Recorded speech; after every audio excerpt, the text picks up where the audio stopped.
কিভাবে অল্প টাকা দিয়ে পুরো সংসারের বাজার খরচ চালানো যায় মধ্যবিত্ত পরিবারে, সেটাই আজকে তোমাদের সাথে শেয়ার করব। হ্যালো এভরিওয়ান, আসসালামু আলাইকুম। দুরন্ত ডেইলি ব্লগ চ্যানেল থেকে আমি ফারজানা নতুন দিনের নতুন আরেকটি ব্লগ ভিডিও নিয়ে চলে আসলাম। আমার ভিডিওটি যে যেখান থেকে দেখছেন সবাই ভালো, সুস্থ এবং নিরাপদে আছেন। আলহামদুলিল্লাহ, আপনাদের দোয়াতে আমরাও খুব ভালো আছি। এই তো প্রতিদিনের মতো আজকের ভিডিওটি আমি সকাল থেকেই শুরু করেছি। অনেক দিন পর তোমাদের সাথে একটা ব্লগ ভিডিও শেয়ার করছি। প্রায় মনে হয় 15 দিন হয়তোবা আরও বেশি হতে পারে কোনো ব্লগ ভিডিও তোমাদের সাথে শেয়ার করিনি, শুধুমাত্র ওই সব ভিডিওগুলোই শেয়ার করি।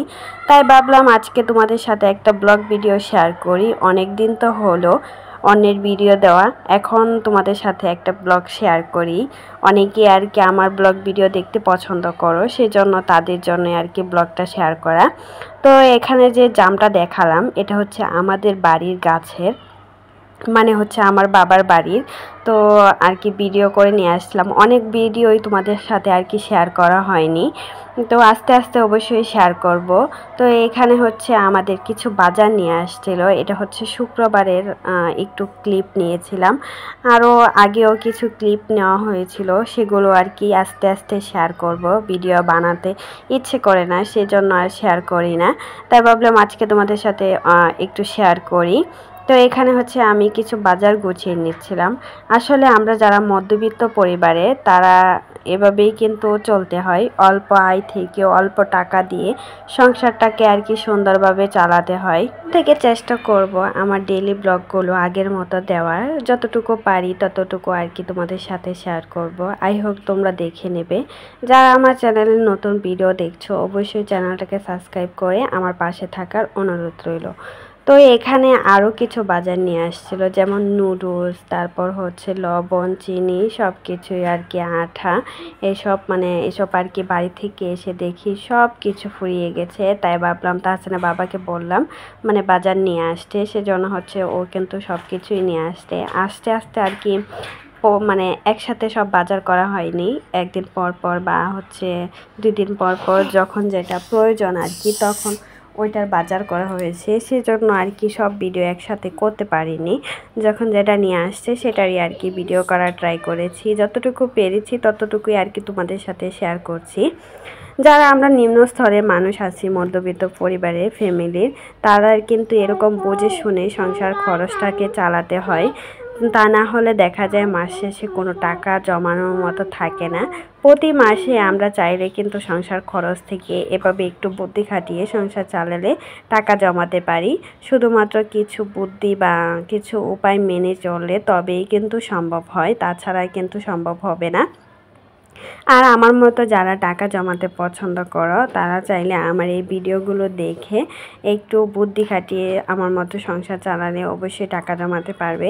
আলহামদুলিল্লাহ, সংসার খরচ থেকে কিন্তু প্রতি মাসে অনেক টাকা করেই জমাতে পারি, শুধুমাত্র একটু বুদ্ধি খাটিয়ে সংসার চালাই বলে তবেই কিন্তু পারি। তো আমার অনেক ফ্রেন্ডরা আছো যারা আমার এইসব ব্লগগুলো দেখতে পছন্দ করো, অনেক আপুরাই তো অনেক কমেন্ট করো, সেজন্য আর কি তাই ভাবলাম তোমাদের সাথে প্রতিদিন না পারি একদিন পর পর এই ব্লগগুলো শেয়ার করব। আশা করি তোমরা আগের মতো আমার ভিডিওগুলো দেখে নেবে। তো এখানে আটা, ময়দা সব কিছুই আটা নিয়ে আসছিল, সেটা আর কি ঢেলে নিলাম। এখন লবণটাও ঢেলে নিচ্ছি, সব কিছু একসাথেই শেষ হয়েছে। বাড়ি থেকে আসছি তাই আর কি সব কিছুই শেষ হয়ে গেছে। তো বাড়ি যাওয়ার আগে কিন্তু কোনো বাজার করে রাখে যায় না, সব সময় আর কি বাড়ি থেকে এসে তারপর বাজার করা হয়। সেজন্য আর কি সব কিছু একসাথে শেয়ার করা আর কি করা হয়েছে। আর এবার কিন্তু বাড়িতে কোনো বেড়ানো হয়নি, তাহসানের বাবা বেড়াতে দেয়নি, আমাদেরকে সাথে করেই নিয়ে আসছে। অনেক সব সময় কিন্তু বেড়ানো হয়, শুধুমাত্র এবার আর বেড়াতে পারিনি তাহসানের বাবার জন্য। তো এখানে তাহসানের জন্য নুডলস রান্না করে নিয়েছিলাম। তারপর এখানে আম নিয়ে আসছিল, আরও অনেকগুলো আম নিয়ে আসছে, তো ওইগুলো আর ভিডিও করতে মনে ছিল না। তো এটাই হাতের কাছে পেলাম, তাই ভাবলাম এটাই তোমাদের সাথে শেয়ার করি। তো এখানে হিমসাগর আম নিয়ে আসছিল, প্রায় মনে হয় 10-15 কেজির মতো খাওয়া হয়ে গেছে। তো একটুই তোমাদের সাথে আর কি শেয়ার করলাম। তো আমার ছেলে কিন্তু আম খেতে ভীষণ পছন্দ করছে দেখি। আগে কিন্তু আম ও খেত না, ছোট ছিল তখন। এখন হয়তো বা একটু বড় হয়েছে, তার জন্য আমটা তার পছন্দ হয়ে গেছে। তো এখানে জিরাও নিয়ে আসছিল, জিরাগুলো ব্লেন্ড করে নেব। জিরা একদম শেষ হয়ে গেছে। আমি কিন্তু এই ছোট ব্লেন্ডারে শুধু জিরাই ব্লেন্ড করি, কেননা পানি দিয়ে কোনো কিছুই ব্লেন্ড করা যায় না, শুকনো সব কিছু আর কি ব্লেন্ড করা হয়। তো দেখা যায় শুকনো যে মশলাগুলো থাকে সেগুলোই ব্লেন্ড করতে পারি। আর যেমন আদা, রসুন, পেঁয়াজ এসব কিন্তু ব্লেন্ডার করা যায় না, কারণ ভিজা কোনো জিনিসই কিন্তু এই ব্লেন্ডারে ব্লেন্ড হয় না। সেজন্য শুকনো সব কিছুই আর কি ব্লেন্ড করে নেই। তবে জিরা বাটতে আমার বেশি কষ্ট লাগে, তো এই ব্লেন্ডার এনে কিন্তু অনেক সহজ হয়েছে। জিরা বাটা থেকে বেঁচে গেছি, মানে জিরা বাটতে সবচাইতে বেশি কষ্ট হয় আমার। তো শুক্রবারে আজকে হচ্ছে মানে গরুর মাংস রান্না করব। তো এখানে হচ্ছে পাতিলটা বসিয়ে দিয়েছি। আর আমি কিভাবে মাংস রান্না করি তোমরা সবাই কিন্তু জানো, অনেক ভিডিওতেই শেয়ার করেছি। তো সব কিছু আর শেয়ার করা হলো না, কেননা ভিডিওটা এমনিতে অনেক বেশি বড় হয়ে গেছে। তারপর আবার যদি রেসিপিটা শেয়ার করতে যাই তাহলে কিন্তু অনেক বেশি লং হয়ে যাবে। আর লং ভিডিও কিন্তু অনেকেই দেখে না, সেজন্য আর সব পুরো ডিটেলসে শেয়ার করলাম না। আর সবাই কিন্তু আমার থেকে অনেক ভালো ভালো রান্না পারো, তার জন্য আর শেয়ার করিনি। তো যারা নাকি টাকা জমাতে পছন্দ করো বা কিভাবে টাকাটা জমাবে সেটা বুঝে পাও না, তাদের জন্য এই টিপসগুলো শেয়ার করা। মানে আমার মতো, মানে তোমরা যদি একটু বুদ্ধি খাটিয়ে সংসারটাকে চালাও, যেমন বাজার খরচ আছে, যাতায়াত খরচ, তারপর সংসারে এক্সট্রা যে খরচগুলো থাকে সেখান থেকে একটু বুদ্ধি খাটিয়ে চললেই কিন্তু সংসার খরচ থেকে আমরা মানে তোমরা প্রতি মাসে অনেক টাকা করে জমাতে পারবে।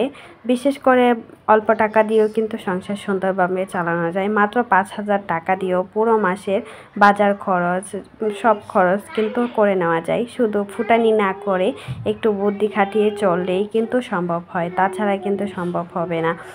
যদি ফুটানি করতে যায় তাহলে কিন্তু মানে 15-20 হাজার টাকাও সংসারে এক মাসে কিছুই হবে না। তো ফুটানি না করে একটু বুদ্ধি খাটিয়ে সংসার চালালে তবেই সম্ভব। দেখো মাংসের কালারটা এত বেশি সুন্দর আসছিল আর এত বেশি মজা হয়েছিল বলার মতনই। মাংসটা একদম সিদ্ধ হয়ে গিয়েছিল, মানে অনেক বেশি ভালো ছিল। আর এটা কোরবানির মাংস, মানে আমার শাশুড়ি দিয়ে দিয়েছিল। আমার মাও হচ্ছে মাংস দিতে চাইছিল, তো তাদের বাসা দিয়ে যাওয়া হয়নি আর দেওয়া হয়নি। তবে কিছুদিন পর হচ্ছে বা হতে বা আমার ভাই নিয়ে আসবে, তখন হয়তো বা শেয়ার করব। জানি না এই মাংসের উপরে এই মানে এই র্যাকটা কিসের, তো আর কি বলতে পারি না। তো আর ভিডিওর ভয়েস দিতে গেলে জানোই তো আমার ছেলেটা অনেক বেশি ডিস্টার্ব করে, মানে প্রতিদিনের মতো আজকেও কিন্তু ডিস্টার্ব করছিল। আর ছোট বেবি কি আর বলবো, ও তো ডিস্টার্ব করবেই। তো দেখো মাংসের কালারটা একদম কালো কালো আর মানে আইসা পড়ছে। তো তাই ভাবলাম মানে জলটা দিয়ে দেই। আমি হচ্ছে এখন আদা আর হচ্ছে জিরা বাটা দিয়েছি। আগে কিন্তু রসুন আর পেঁয়াজ বাটা দিয়ে আমি মাংসটাকে 2 বার কষিয়ে নিয়েছি। এভাবে হচ্ছে আমার শাশুড়ি রান্না করে। তো ফাইনালি আমার মাংসটা রান্না করা হয়ে গেছে। তো কেমন হয়েছে অবশ্যই কিন্তু কমেন্টে জানাতে ভুলবে না। তারপর তাহসানের জন্য একটা কেক বানালাম, আর কেকটা মাশাআল্লাহ এত বেশি সুন্দর হয়েছিল, তোমরা দেখে হয়তো বা বুঝতে পারছো কতটা সুন্দর হয়েছিল আর এত বেশি মজার হয়েছিল বলার মতো নেই। মানে আমার তো অনেক বেশি ভালো লেগেছে আর আমার ছেলে অনেক পছন্দ করে আর কি। তো আজকের ভিডিওটা কিন্তু এই পর্যন্তই ছিল। সবাই ভালো থেকো, সুস্থ থেকো আর আমার পাশে থেকো। আমিও তোমার পাশেই থাকবো, সবসময় তোমাদের পাশে আছি। তো আজকের ভিডিওটা এই পর্যন্তই।